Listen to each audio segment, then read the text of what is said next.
Alors, bienvenue à tous. Je me présente, M. Dave Drolet, je suis avocat intermédiaire en relations de travail au service du contentieux de la PCHQ.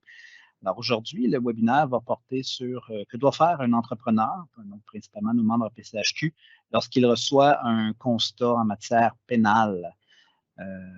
Ce qu'on va vous expliquer dans les prochaines 20 à 30 minutes, c'est quelles sont les étapes lorsque vous le recevez. Au fur et à mesure de la présentation, il sera possible pour vous d'indiquer vos réponses. Les modératrices, Mme Sayeg et Mme Bouchard, prendront en note vos questions. Et à la fin de la présentation, on aura une période de temps pour répondre à vos questions en rafale. Donc, l'avantage pour vous, c'est qu'au fur de ma présentation, lorsque ça tombera sur un sujet, vous avez une question, n'hésitez pas, rédigez-la, mais pour permettre la fluidité de la présentation, on répondra aux questions en rafale dans l'ordre chronologique où les questions auront été posées et traitées par les modératrices. Donc, ce qu'il faut comprendre, effectivement, c'est que les infractions pénales, c'est les infractions les plus courantes qui visent nos membres à la PCHQ. C'est des infractions qu'on dit pénales et non pas criminelles. Donc, elles n'entraînent pas effectivement la création d'un casier judiciaire ou de l'emprisonnement, puisque les entrepreneurs, plusieurs d'entre eux sont des personnes morales et c'est des infractions, donc on peut dire en fond, en bon français, des étiquettes. Donc, la conséquence la plus fréquente, ben, c'est une amende monétaire. Parfois, par contre, il peut y avoir des sanctions administratives qui s'y rattachent. Un exemple assez commun peut être l'émission d'une licence restreinte, principalement dans les dossiers en matière de CCQ, soit la Commission de la construction du Québec. Ce qu'il faut savoir aussi, d'abord et avant tout, c'est que le poursuivant, c'est-à-dire l'organisme qui émet le constat et qui cherche à obtenir une condamnation là, devant les tribunaux, n'est pas toujours le même. Et les différents poursuivants sont établis selon les modalités prévues au Code de procédure pénale. Le poursuivant le plus commun, de façon générale au Québec, est le directeur des poursuites criminelles et pénales. Son pouvoir de poursuite, il est général, est en vertu de l'article 9.1.1 du Code de procédure pénale. Je dis qu'en général, c'est le poursuivant le plus fréquent. Toutefois, pour ce qui concerne nos membres après CHQ, dans les faits, ce ne sera pas nécessairement le poursuivant le plus commun, puisqu'il est le poursuivant pour tout ce qui n'est pas spécifiquement prévu dans la loi. Donc, normalement, tout ce qui serait Code de la sécurité routière, loi d'infraction en matière de boissons alcooliques. Donc, quand on s'adresse plus spécifiquement à nos membres à PCHQ, c'est actuellement le poursuivant pour tous vos dossiers de type CCQ, donc plus précisément la loi R20. Donc, toute infraction en matière de travailleurs n'ayant pas la bonne carte, n'ayant pas de carte, ou un ratio inégal de compagnons apprentis. Donc, à ce moment-là, c'est vraiment le directeur des poursuites criminelles et pénales qui est le poursuivant. Un autre exemple de poursuivant qui existe selon la loi, ce sont les poursuivants qui sont nommément prévus dans la loi qui les habilitent à faire de la poursuite. Donc, en pratique, pour nos membres PCHQ, le poursuivant le plus commun, à tout le moins selon les dossiers qu'on a au contentieux, c'est la Commission des normes de l'équité, de la santé et de la sécurité du travail. Son pouvoir de poursuite, elle, est effectivement prévu à l'article 9.2 du Code de procédure pénale. Plus spécifiquement, la CNSST a ce pouvoir de poursuite selon la loi sur la santé et la sécurité du travail. Donc, un exemple assez commun, ben, tout travailleur qui ne se protège pas contre les chutes de plus de 3 mètres, mais toute infraction effectivement qui est visée par la LSST et ses règlements l'habilitant, eh bien, ce ne sera pas des procureurs de la couronne comme monsieur, madame, tout le monde pourrait dire, mais bien effectivement des avocats travaillant nommément à la CNSST. Toute personne ayant été autorisée par un juge à tenter une poursuite, il y a donc un troisième type de poursuivant qui peut exister. C'est moins commun, mais il y a des cas où ça peut appliquer à nos membres à PCHQ aussi. C'est quand vraiment, tel que l'article 9.3 du Code de procédure pénale l'indique, un poursuivant expressément autorisé pour ce constat-là par la poursuite. Quand ça arrive, un juge l'autorise sur le constat lui-même, tel que le dit l'article 10, paragraphe 3 du Code de procédure pénale. Donc, des exemples concrets pour nos membres PCHQ, eh bien, tout constat originant de la CMEQ ou la CNTTQ, donc la Corporation des maîtres électriciens du Québec ou la Corporation des maîtres en tuyauterie du Québec.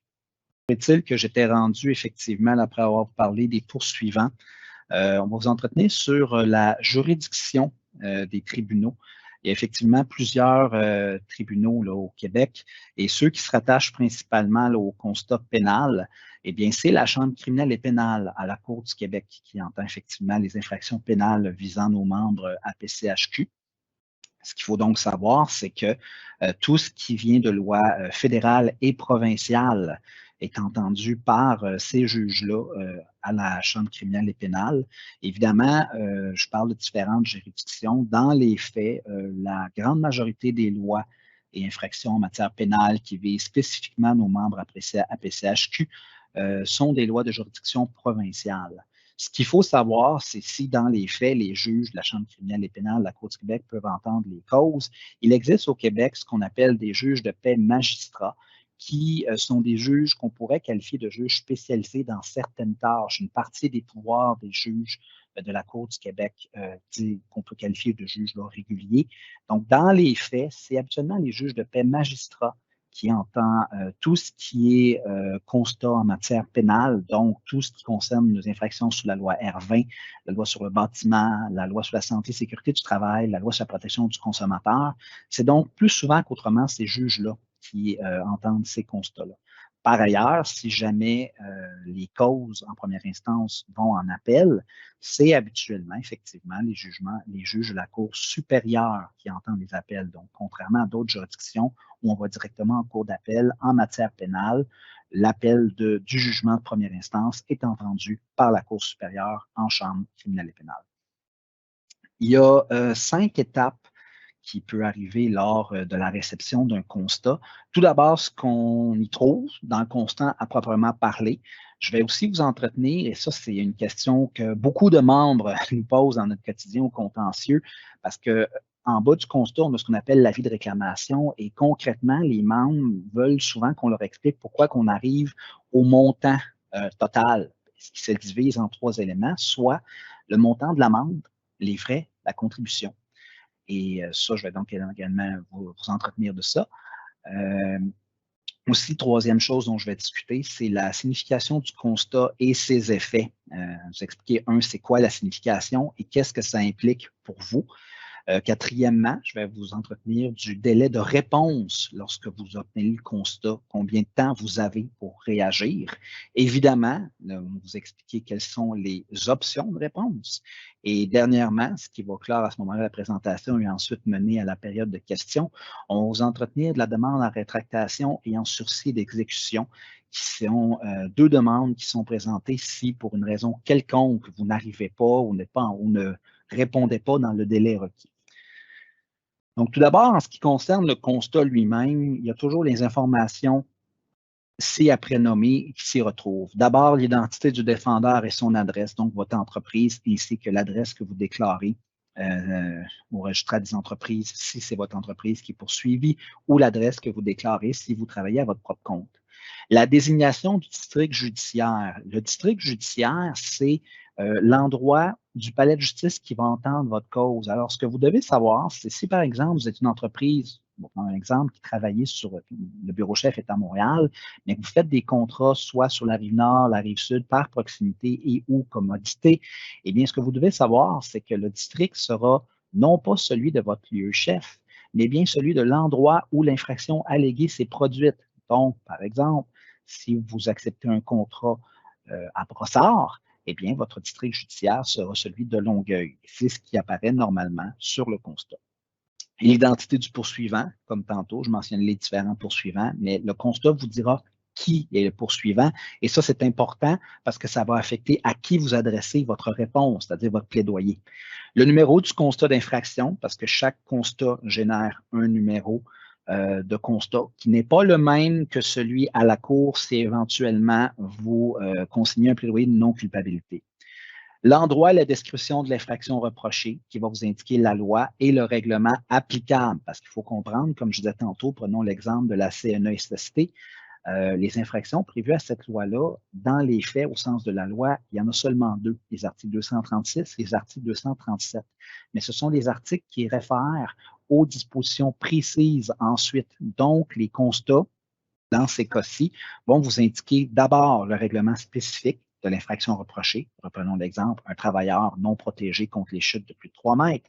Il fera référence soit à un article 236, qui est l'infraction générale, ou à un article 237, l'infraction d'avoir mis en péril la vie ou la sécurité d'un travailleur.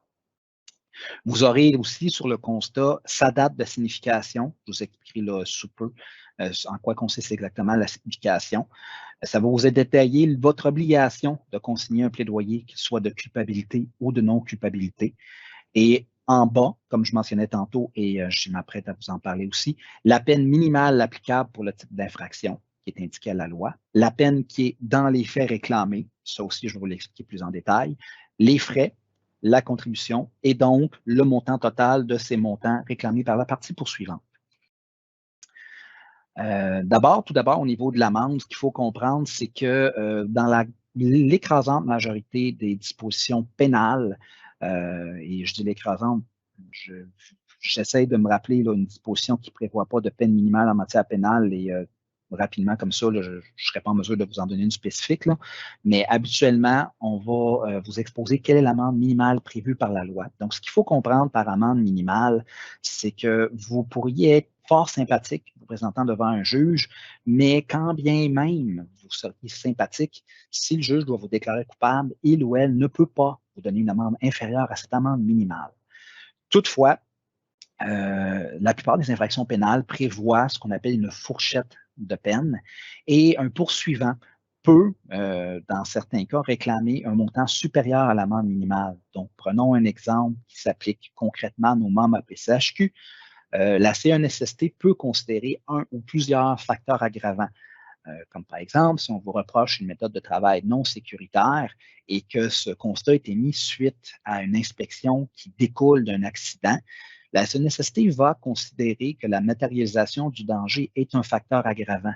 Elle peut aussi considérer, comme autre exemple, que vous avez des antécédents judiciaires en semblable matière ou encore que, comme vous êtes un entrepreneur spécialisé dans le type de travaux qui s'affairent à ce type d'infraction-là, elle considère que ça peut constituer un facteur aggravant et c'est ce qui va faire qu'elle peut réclamer une amende plus élevée.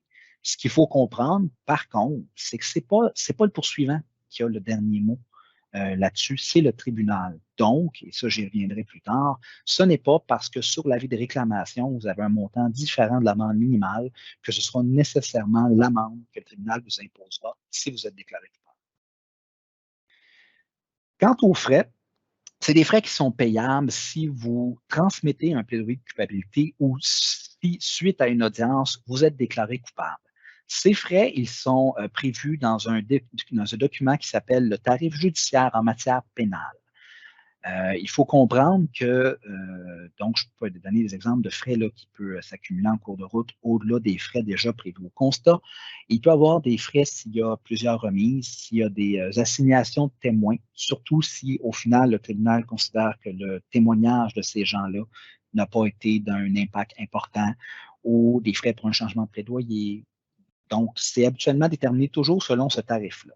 Par contre, soit à la demande du défendeur ou de son procureur, le tribunal peut utiliser sa discrétion pour ne pas imposer de tels frais. Différents exemples où ça peut arriver, si suite à une négociation entre les parties, considérant une entente, un règlement, ça peut faire l'objet d'une suggestion commune, donc c'est un cas où le tribunal pourrait accepter d'exercer sa discrétion.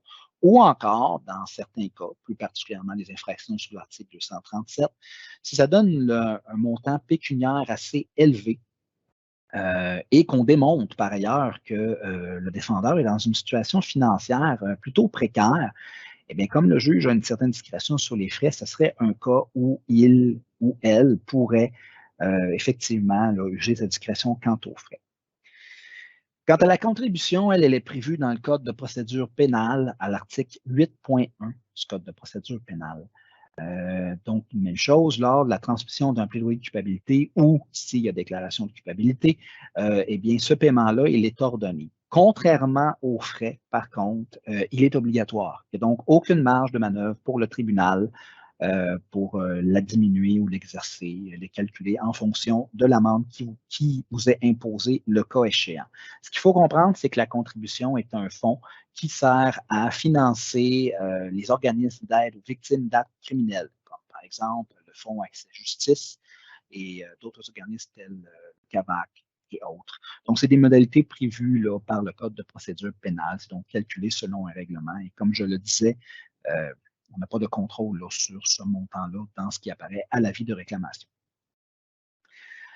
Quant à la signification et ses effets, la signification, c'est le terme juridique pour essentiellement représenter le moment où on fait la preuve que vous recevez le constat. Si on vulgariser en termes plus simples. La signification en matière pénale se fait soit par huissier, soit par la poste.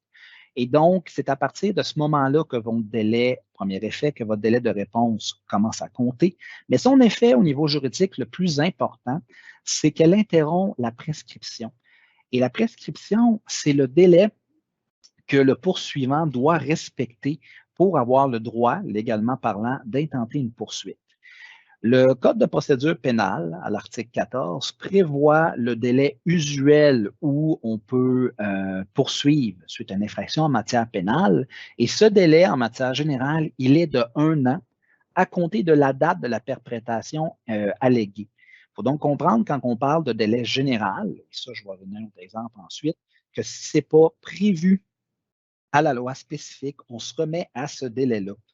Donc, par exemple, la loi sur la santé et la sécurité du travail ne prévoit pas de prescription spécifique. Donc, le régime de prescription générale s'applique. Donc, les infractions pour les constats en matière de CNESST se prescrivent par une durée d'1 an. C'est pourquoi, habituellement, les constats en matière de CNESST, on aura l'estampe du bureau d'huissier qui va signifier à nos membres à PCHQ le constat et ce délai est effectivement habituellement dans la durée de 1 an entre la date de l'événement et la date de réception du constat, donc la signification. À ne pas confondre avec les éventuelles dates d'audition, c'est autre chose, c'est en dehors d'ailleurs de la présentation présentement en cours. Comme je le disais, la loi peut prévoir un délai de prescription différent. Donc, par exemple, prenons la loi R20 et à l'article 109.1, eh bien, cette prescription-là, elle est de 3 ans, mais à partir de la connaissance de la perpétration de l'infraction par le DPCP.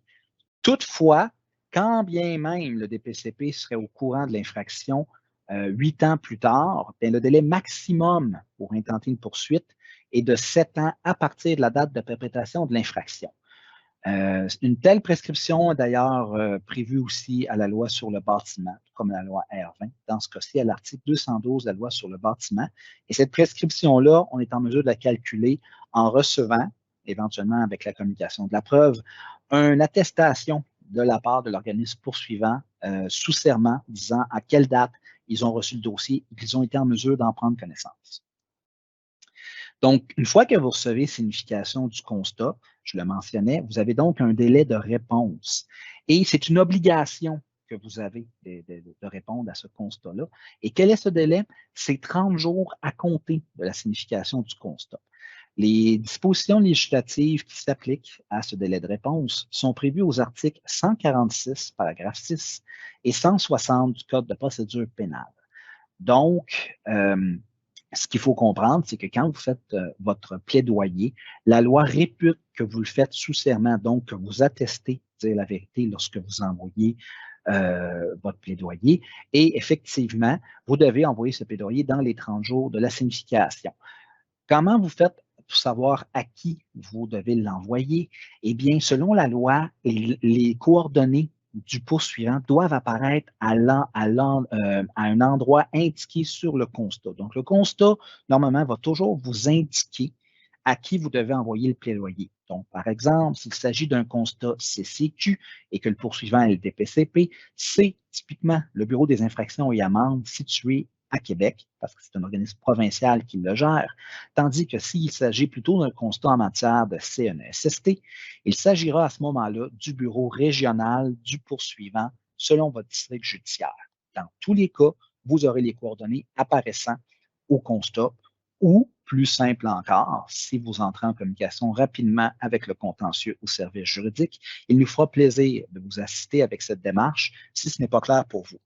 Par contre, ce que vous devez savoir, et ça s'applique à plusieurs de nos membres à la PCHQ, si vous êtes poursuivi à titre de compagnie, donc à titre de personne morale, c'est un administrateur de l'entreprise qui doit consigner le plaidoyer de culpabilité ou de non-culpabilité, et en le transmettant, il doit indiquer son statut, donc quel administrateur précisément il est, donc soit président, soit vice-président ou autre. Et effectivement, ben, lorsque vous en transmettez votre réponse, vous disposez dans les faits de 3 options. La première, il se peut qu'après réception du constat, vous reconnaissiez effectivement que votre entreprise ou vous-même personnellement avez commis l'infraction alléguée. Dans ce cas-ci, vous pouvez tout simplement, effectivement, reconnaître votre culpabilité, payer les frais tels que sur le constat, et c'est votre première option dans les faits. Les 2 autres options qui existent, vous pouvez être toujours dans une situation où vous reconnaissez avoir commis l'infraction, mais comme on vous l'a expliqué tantôt, il se peut qu'on ne vous réclame pas nécessairement la peine minimale et peut-être que vous n'êtes pas d'accord avec le montant allégué. On prend par exemple souvent la CNSST qui va écrire sur son avis de réclamation les motifs pour lesquels elle considère qu'une peine plus élevée s'applique. Et il est tout à fait possible que vous ne soyez pas en accord avec ces motifs-là. Donc, votre deuxième option à ce moment-là, c'est de reconnaître votre culpabilité et mais vous contestez l'amende plus élevée.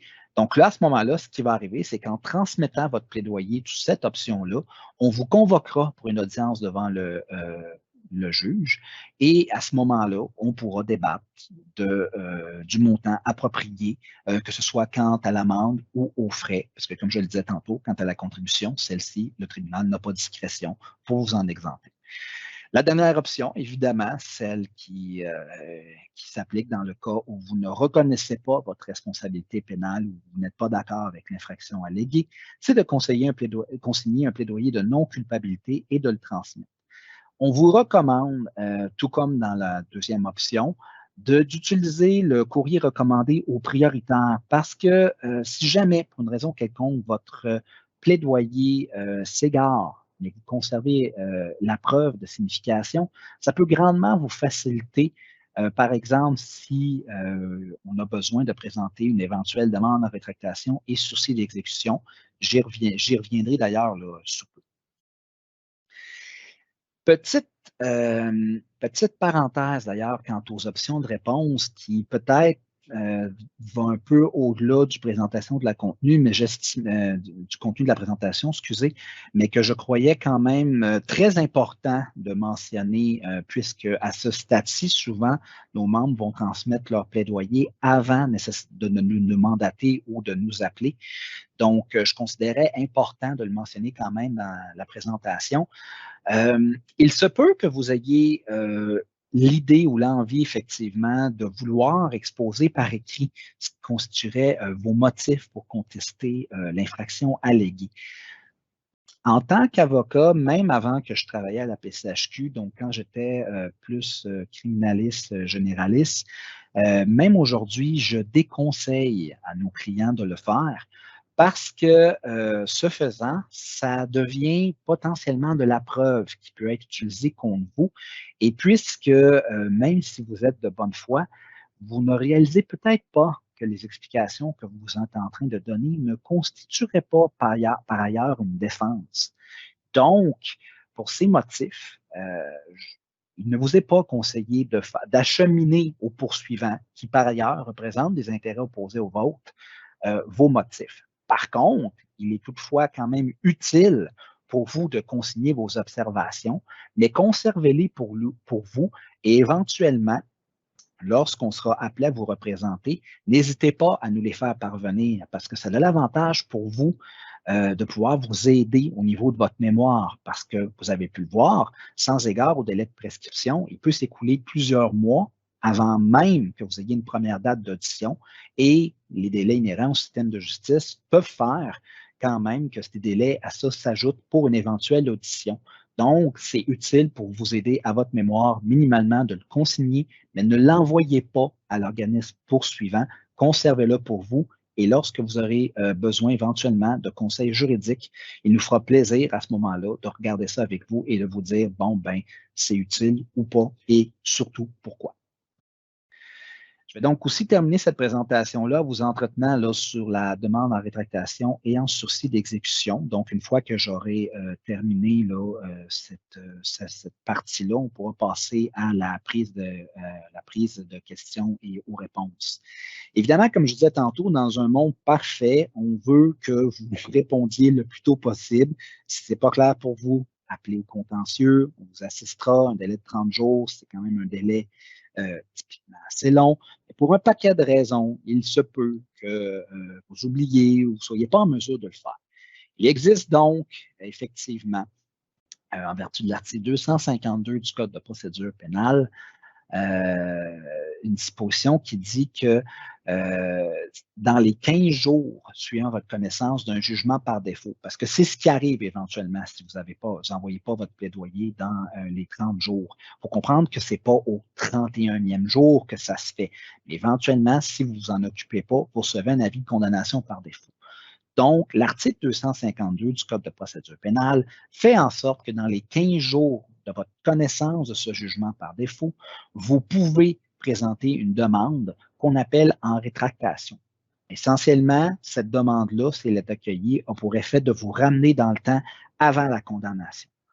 Par contre, pour établir ce délai-là, il faut mettre également le percepteur des amendes en cause. Il faut produire en même temps une demande en sursis d'exécution, parce que la demande de rétractation à elle seule n'a pas pour effet de suspendre l'exécution de l'amende pour laquelle on vous a condamné par défaut si vous omettez de produire votre réponse. C'est pour ça qu'il faut vraiment produire les deux demandes en même temps pour qu'au moment où on saisit le tribunal la demande de rétractation, on obtienne également le sursis d'exécution. C'est d'autant vrai en matière pénale, puisque la conséquence usuelle est l'imposition d'une amende. Alors, il n'est pas particulièrement utile de revenir en arrière sur votre condamnation si ça ne sursoit pas à la perception de l'amende.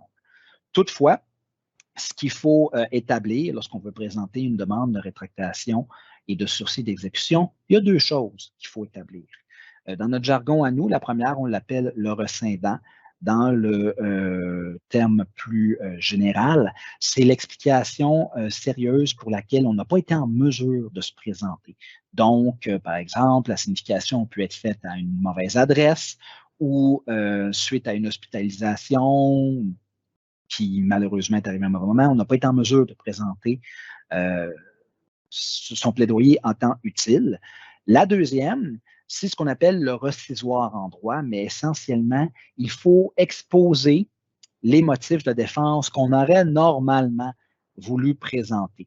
Et à ce moment-là, le juge doit les évaluer et sans décider sur le fond à ce stade-ci, il doit se demander si, à première vue, c'est un débat qui pourrait être utile. Donc, il ne faut pas présenter ce qu'on appelle donc un recisoire complètement farfelu. Et c'est pour ça que c'est d'autant plus important que nos membres respectent le délai de réponse parce que la jurisprudence récente en matière de rétractation a rappelé que lorsqu'on est rendu à ce stade-ci, on a été condamné par défaut, on a donc perdu le bénéfice de notre présomption de non-culpabilité. Donc, il nous demande d'être assez détaillé sur notre défense. Donc, un, ça doit vraiment être sérieux. Et deux, on perd le désavantage stratégique d'un peu prendre la poursuite par surprise. Ça lui permet de mieux se préparer si, un, votre demande de rétractation est acceptée et que deux, plus tard, vous voulez plaider votre défense sur le fond. Parce que c'est ça qui arrive si votre demande de rétractation est accordée. Il y a deux scénarios qui peuvent arriver. Le premier, c'est qu'on vous la refuse, évidemment. Le deuxième, si on vous l'accorde, eh bien, soit à ce moment-là, on vous demande sur le champ de présenter votre défense, ou, et c'est ce qui arrive le plus souvent dans les faits, on reporte à plus tard le débat sur le fond, et donc à la date de présentation de votre demande, on accueille votre rétractation, donc on revient en arrière avant la condamnation, on accepte aussi le sursis d'exécution et on prévoit du temps pour le débat sur le fond. Dernière chose sur laquelle que je mentionnerai par ailleurs, c'est que même votre délai de 15 jours, dans certains cas, vous pouvez en être relevé. Il faut toutefois rajouter une autre demande écrite en plus de votre demande en rétractation.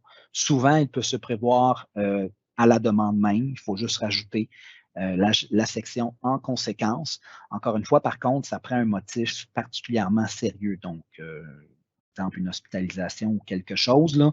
Mais c'est sûr que si je mentionnais que c'est déjà important pour nos membres de respecter le délai de 30 jours de réponse, ça l'est d'autant plus de respecter le délai de 15 jours pour la présentation de la rétractation.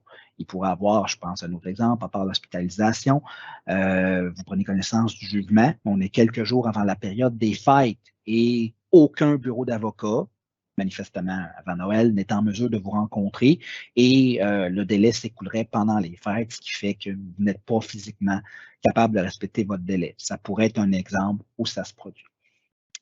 Ça fait donc le tour essentiellement des étapes que vous avez besoin de savoir sur quand vous recevez le constat en matière pénale, parce qu'effectivement, après ça, toutes les étapes quant à la contestation puis un éventuel procès, ce seraient des informations certes intéressantes, mais qui en soi justifieraient une présentation différente. Donc, quant à la présentation en soi, avant de passer à la période de questions, je voudrais adresser mes remerciements d'abord à mon directeur, Maître Villa, puisque récemment, il avait donné une présentation aux membres à PCHQ. Donc, il m'a gracieusement fait part du contenu du texte de recherche, donc toutes les dispositions législatives spécifiques auxquelles je faisais référence. Ça m'a sauvé du temps de recherche, donc c'est pour ça que je prends le temps de le remercier.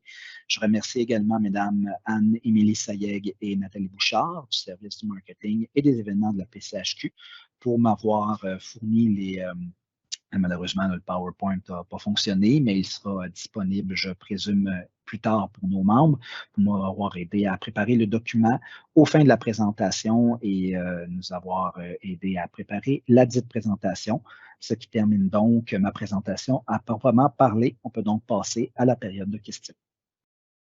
Donc, on n'a pas reçu de questions pour l'instant, mais pendant que les gens peut-être sont en train de se mettre à leurs questions, j'ai juste précisé là, par rapport au PowerPoint, justement, avec la magie du montage, ce qu'on va essayer de faire, c'est d'ajouter en fait à ta présentation le visuel.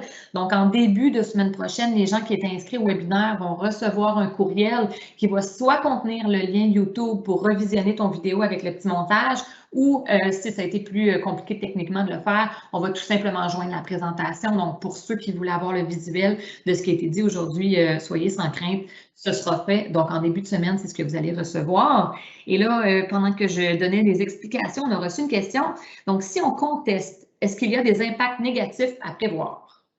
La réponse courte, c'est oui. La réponse longue, c'est que ça va en fonction des frais tels que mentionné à l'avis de réclamation. Parce que oui, effectivement, comme je l'expliquais plus tôt dans la présentation, parmi les frais prévus dans le tarif, il va y avoir les frais d'assignation de témoins, comme par exemple si la partie poursuivante doit assigner son inspecteur et que le tribunal, finalement, suite à l'audience, estime qu'il n'aurait pas été nécessaire d'entendre le témoignage de l'inspecteur pour l'administration de la preuve. Ça serait un exemple. Mais je dirais que cet impact-là, si je compare l'impact des frais qui s'additionnent par rapport à l'impact monétaire total d'une amende, c'est un risque que je ne crois pas que nos membres à PCHQ devraient considérer comme dissuasif quant à leur contestation. Ce qui est normalement conseillé de faire, c'est qu'avant de décider de plaider coupable, il n'est pas déraisonnable de simplement envoyer un plaidoyer, demander ou passer par nous pour le demander, la communication de la preuve, obtenir une opinion juridique et quitte à ce qu'il y ait peut-être des frais légers pour un changement de plaidoyer, au moins le plus important, c'est que si éventuellement vous décidez de régler le dossier, surtout, vous saurez pourquoi et vous aurez bénéficié de nos conseils juridiques pour vous le dire. Donc, c'est pour ça que je dis que la réponse courte, c'est oui, mais je ne voudrais pas que cet élément-là fasse en sorte que ça vous dissuade nécessairement de contester parce que parfois, vous voudriez savoir si votre position peut constituer une défense ou pas. Et c'est très utile, ne serait-ce que pour votre connaissance future ensemble en matière. On n'a pas reçu d'autres questions, donc je voudrais te remercier pour ton temps, pour ta présentation, puis bien, en fait, je te laisse aller avec le mot de la fin. Eh bien, pour ce qui est du mot de la fin, écoutez, ça m'a fait vraiment plaisir. C'était pour ma part une première expérience en semblable matière, une expérience que je n'ai pas détestée du tout, bien au contraire. Et bien que c'était une présentation sur un sujet quand même que je qualifierais de basic, c'est souvent des sujets qui reviennent sur des questions qu'on se fait poser plusieurs fois par semaine par nos membres. Et donc, je pense qu'il était très utile de le mentionner. Et pour le reste, je vous souhaite à tous une belle continuation de l'été, une superbe journée.